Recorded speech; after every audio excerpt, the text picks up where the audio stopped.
आपके लिए बहुत ही इंपॉर्टेंट टॉपिक लेके आया हूँ। इस टॉपिक में मैं आपको बताऊंगा मेंडल्स लॉ, और मेंडल्स लॉ में भी हम पढ़ेंगे कौन सा टॉपिक, लॉ ऑफ डोमिनेंस। मतलब मेंडल ने 3 नियम दिए थे। First is law of dominant, फिर law of segregation and law of independent assortment. यानी कि मेंडल ने 3 नियम दिए। First is law of dominant, law of segregation और थर्ड है लॉ ऑफ इंडिपेंडेंट असॉर्टमेंट। उन मेंडल के लॉ को ही हम क्या करेंगे, 1 बाय 1 स्टडी करेंगे। तो आज के इस वीडियो में मैं यही समझाऊंगा कि लॉ ऑफ डोमिनेंट में क्या था। तो देखिए अगर यहाँ पर तो मेंडल ने जो लॉ ऑफ डोमिनेंट है, यानी कि इसको हम कहते हैं प्रभाविता का नियम हिंदी में कहे तो, क्योंकि बहुत सारे स्टूडेंट मेरे कह रहे थे कि सर आप थोड़ा इंग्लिश को हिंदी में भी थोड़ा लिख दिया करिए, तो लिख दिया मैंने, चलिए खुश, ठीक है। अब यहाँ पर देखो, अब यहाँ जो ये जो लॉ ऑफ डोमिनेंट जो था, ये जो लॉ ऑफ डोमिनेंट यानी कि जो नियम था वो किस पर बेस्ड था। मतलब कि देखो एक चीज यहाँ पे समझना, एक एक चीज यहाँ पे समझते चलेंगे, ठीक है ना। तो ये जो नियम जो था वो मोनोहेब्रिड क्रॉस पर बेस्ड था। मतलब अगर मोनोहेब्रिड क्रॉस को हिंदी में कहें तो एक गुण संकरण, एक गुण संकरण, क्लियर है। मतलब कि मोनोहेब्रिड क्रॉस को क्या कहते हैं, एक गुण संकरण कहते हैं। यानी कि जो नियम था वो एक गुण संकरण पर आधारित था। दूसरी बात करें कि ये जो नियम है वो 100% नहीं था, 100% नहीं था, कुछ इस पे अपवाद भी थे। क्या अपवाद थे, तो जैसे एक इनकम्प्लीट डोमिनेंट और दूसरा कोडोमिनेंट। मतलब ये क्या है, अपवाद क्या है कि मतलब इस अपवाद में ये जो मोनो यानी जो लॉ ऑफ डोमिनेंट यानी कि मेंडल का जो ये नियम था ये गलत साबित हो गया। मेंडल का जो ये नियम था, इस नियम के थ्रू यानी इनकम्प्लीट डोमिनेंट और कोडोमिनेंट से क्या हुआ, ये नियम क्या हो गया, गलत साबित हो गया, ठीक है। नेक्स्ट अगर हम बात करें कि इसके कुछ इंपॉर्टेंट पॉइंट्स, क्या क्या इंपॉर्टेंट पॉइंट्स हैं, जैसे कि अगर हम बात करें मेंडल ने अपने पूरे एक्सपेरिमेंट में एक वर्ड का यूज किया जिसका क्या बोला उन्होंने, फैक्टर। बट एक्चुअली वो बाद में क्या डिफाइन, मतलब क्या बताया गया वो कि वो कोई फैक्टर नहीं था, वो क्या है, फैक्टर। वो फैक्टर ही क्या है, वो जीन है। और इस फैक्टर के बारे में बताया कि जो कि किस में होते हैं, जोड़े में होते हैं, यानी कि पेयर में प्रेजेंट होते हैं, ठीक है ना। जैसे एक जीन है ये, तो जीन हमेशा किस में होते हैं, पेयर में होते हैं, ठीक है ना, पेयर में होते हैं। और इस पेयर पर एक लोकस पाया जाता है, उस लोकस पर ही ये कुछ कैरेक्टर को शो करने के लिए, कैरेक्टर को शो करने के लिए, जैसे यहाँ पर कैपिटल टी है, यहाँ पे स्मॉल टी है, तो कैरेक्टर को शो करने के लिए एक कारक उपस्थित होता है और उसको हम कह रहे हैं यहाँ पर क्या चीज, एलील्स। हिंदी में कहें तो इसको हम क्या कहते हैं, युग्म विकल्पी। क्लियर है, डाउट है, चलो इतनी बात समझ में आ गई। यानी कि फैक्टर, फैक्टर ही क्या है, जीन है। जिस फैक्टर उनको कहा वो क्या है, एक्चुअली कि वो क्या है, जीन है। और जीन किसमें होते हैं, पेयर में होते हैं। और यहाँ पर क्या है, ये फैक्टर ही जीन था। अब बात करते हैं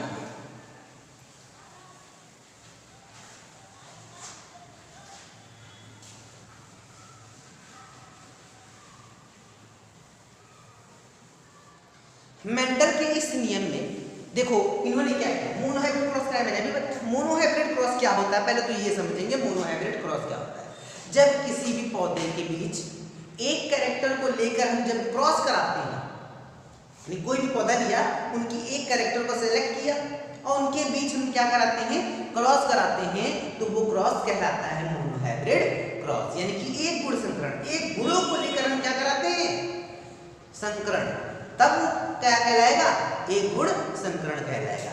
क्लियर है, तो मोनोहाइब्रिड क्रॉस समझ में आ गया। अब मोनोहाइब्रिड क्रॉस यानी कि एक कैरेक्टर, अब कैरेक्टर क्या है, आपको पता ना 7 कैरेक्टर मेंडल ने लिया था, तो कौन कौन से यहाँ पे समझेंगे जिसको, जैसे मैं ले लेता हूँ, जैसे हाइट, हाइट।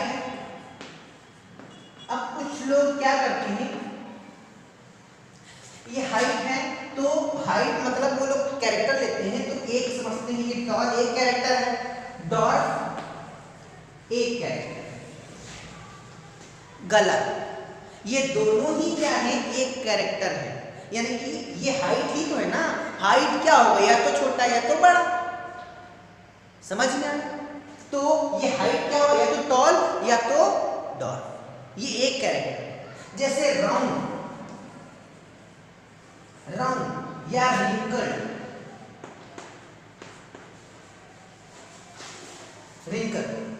ये दोनों ही एक कैरेक्टर है, किसका, शेप। ये हाइट और शेप ये अलग कैरेक्टर हो गया, ये क्लियर हो गया। चलो आगे बढ़ते हैं। यहाँ पे तो इन्होंने मोनोहाइब्रिड क्रॉस लिया, मतलब मोनोहाइब्रिड क्रॉस कराया, उन्होंने एक गुणों को लेकर संकरण कराया। तो इन्होंने जैसे हम कोई भी एक गुण ले लेते, कोई भी एक प्रॉपर्टी ले लेते, जैसे हम यहाँ पे ले लेते हैं हाइट ले लेते हैं, यहाँ पर आप कुछ भी लेकर करा सकते हो, ठीक है। जैसे हमने यहाँ पे लिया हाइट। अच्छा, एक चीज कैसे कैरेक्टर थी इन्होंने, मतलब बताया इन्होंने, इस नियम में क्या बताया यहाँ पे समझते हैं। इस नियम में इन्होंने बताया कि जो डोमिनेंट कैरेक्टर होगा वो अपना कैरेक्टर तो पूरी तरह से शो करेगा, बट जो रेसेसिव कैरेक्टर होगा वो अपना कैरेक्टर पूरी तरह से शो नहीं करेगा। अब जैसे मैंने ये बोला तो तुम्हारे दिमाग में क्वेश्चन आ गया क्या, कि ये डोमिनेंट क्या है सर, ये रेसेसिव क्या है सर। चलो इधर देखो ये डोमिनेंट और ये रेसेसिव। डोमिनेंट को हम कहते हैं प्रभावी, क्या कहते हैं, प्रभावी, और रेसेसिव को हम कहते हैं अप्रभावी।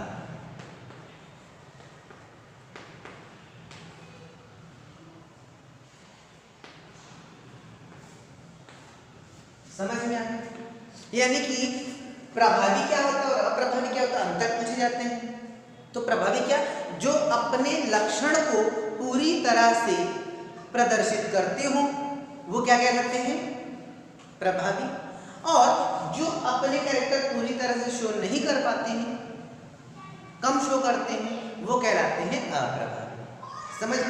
तो इन्होंने क्या कहा, इन्होंने कहा, जो मेंडल थे उन्होंने क्या कहा कि जो डोमिनेंट है और ये जो रेसेसिव है, दो कैरेक्टर, दो तरीके से यहाँ पे कैरेक्टर इन्होंने लिया। तो एक जो इन्होंने बताया कि जो अप्रभावी जो है वो प्रभावी के आगे नहीं दिखेगा।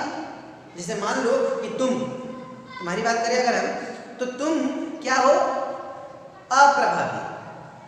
जैसे तुम हो, अपने बड़े भैया के सामने तुम्हारी आवाज नहीं निकलेगी। समझ में आया? जितनी आवाज निकलेगी ना सब अकेले में निकलेगी। जहां बड़े भैया आ गए चुप साइलेंट, यानी कि बड़ा वो क्या होंगे, तुमसे प्रभावी होंगे। समझ में आ रहा है? और बाकी छोटे। समझ में आ गया? तो यहाँ इन्होंने यही बताया कि प्रभावी के सामने अप्रभावी अपना कैरेक्टर शो नहीं करेगा, लेकिन जब अकेले होगा तो शो कर लेगा भाई, बिल्कुल करेगा।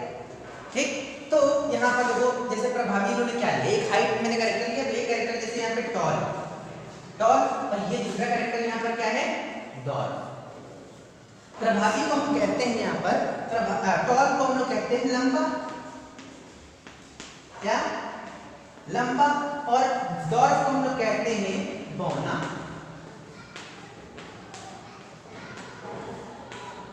क्या कहते हैं, बौना। ठीक है, तो इन्होंने एक कैरेक्टर लिया।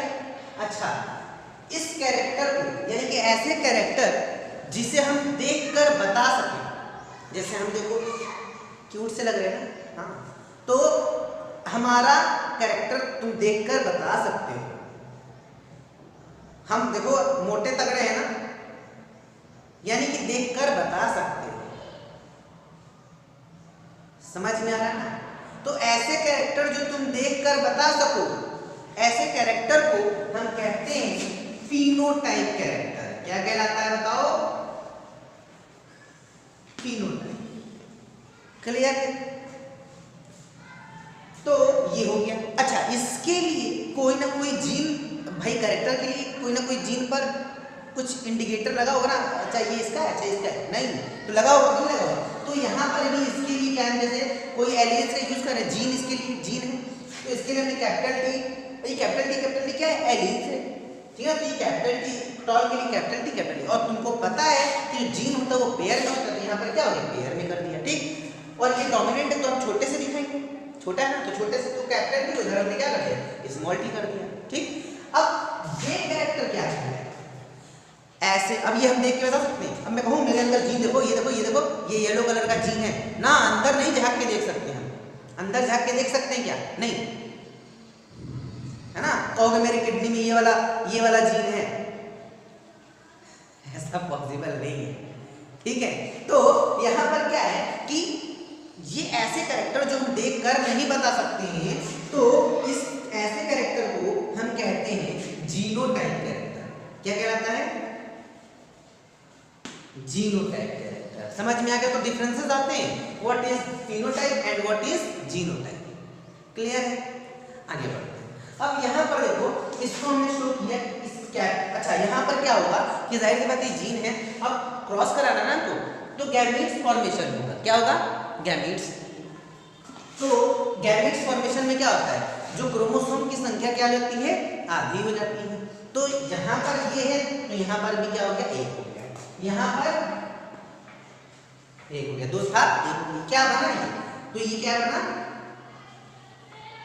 गैमीट्स। क्या बना? गैमीट्स।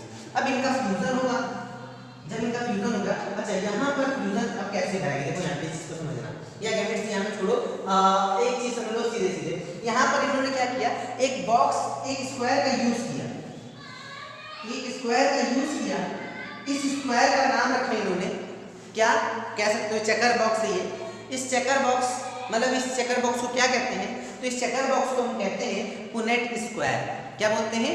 Punnett square. इस पुनेट स्क्वायर से चेक किया इन्होंने, ठीक है ना। अच्छा, इस पुनेट स्क्वायर का इन्वेंशन किसने किया? तो एक पुनेट नाम के वैज्ञानिक थे, उन्होंने इसका क्या किया?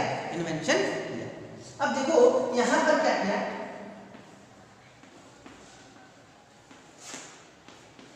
ऐसे रख दिया, बड़ा आसान है ना।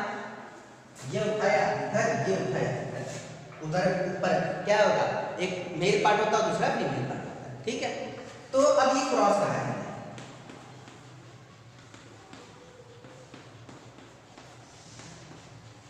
ठीक है।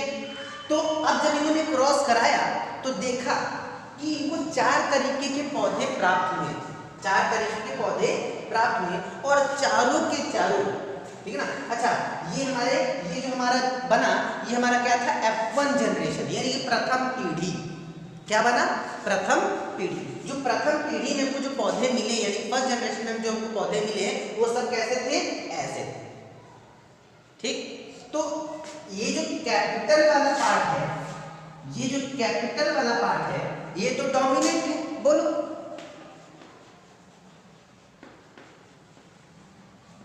डोमिनेंट है। और जो स्मॉल वाला पार्ट है, ये क्या है? रेसेसिव है। रेसेसिव है। तो इन्होंने क्या बताया था अभी मेंडल ने बताया कि जो डोमिनेंट है वो अपना कैरेक्टर शो करेगा, रेसेसिव अपना कैरेक्टर डोमिनेंट के सामने नहीं शो करेगा। यहाँ पर जितने पौधे मिले हमको, सबके सब कैसे थे? सबके सब टॉल हमको मिले, सबके सब कैसे मिले? टॉल। तो क्या टॉल, एक ये भी टॉल है हमारा, जैसे ये देखो यहाँ पर ये कैपिटल टी ये भी टॉल है, और ये कैपिटल टी स्मॉल टी, हम इसको भी टॉल कह रहे हैं मेंडल के अकॉर्डिंग, ठीक। तो क्या इसमें और इसमें कोई फर्क नहीं है क्या? बिल्कुल फर्क है।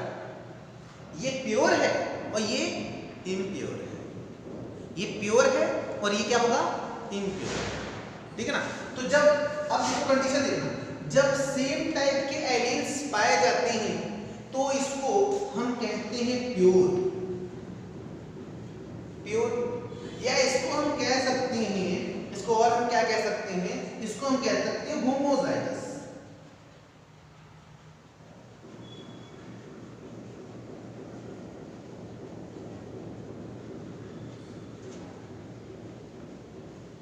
होमोजाइगस। और जो अलग पाए जा रहे हैं, इसको हम क्या कह सकते हैं? तो इसको हम कहते हैं हाइब्रिड। क्या कह सकते हैं इसको? हाइब्रिड। और इसको हम क्या कह सकते हैं? हेट्रोजाइगस। क्या कह सकते हैं? क्या कहते हैं इसको? नीचे नहीं दिख रहा होगा, ठीक है, तो ऊपर लिख देता हूँ, डोंट वरी, ठीक है। इसको हम कहते हैं हाइब्रिड, और इसको हम क्या कह सकते हैं? और क्या कह सकते हैं? हेट्रोजाइगस। हेट्रोजाइगस। समझ में आ गया? डाउट है? ठीक है, तो मतलब समझ में आ रहा, हाइब्रिड और हेट्रोजाइगस जब अलग अलग होंगे तो हाइब्रिड और हेट्रोजाइगस, और जब सेम तरीके के एलील्स पाए जाएंगे तो उसको हम कहते हैं प्योर और होमोजाइगस। तो अंतर पूछा जाता है कि होमोजाइगस और हेट्रोजाइगस में क्या डिफरेंस है, तो बता लोगे? बिल्कुल बताओगे यार, हमें भरोसा है। ठीक है, क्लियर है। तो अब यहाँ पर बात करते हैं, ये चीज समझ में आ गई तुम लोगों को बहुत अच्छे से। ठीक है, तो इनको जितने भी पौधे मिले सब कैसे थे? इनप्योर टॉल, यानी कि 4 पौधे मिले और कैसे मिले? इनप्योर टॉल मिले। ठीक है, लेकिन इसी का ही हम लोगों ने जब सेकंड इन्होंने कराया, यानी कि इसी का ही सेकंड जब पीढ़ी इन्होंने करी, यानी कि क्रॉस कराया, इनके बीच में क्या कराया? डबल फर्टिलाइजेशन, मतलब दोबारा से फिर से इनके बीच क्या करा दिया? क्रॉस करा दिया। तो इसको यहाँ पर एक रेशियो मिला 3:1, इसमें भी इनको ये रेशियो मिलता है।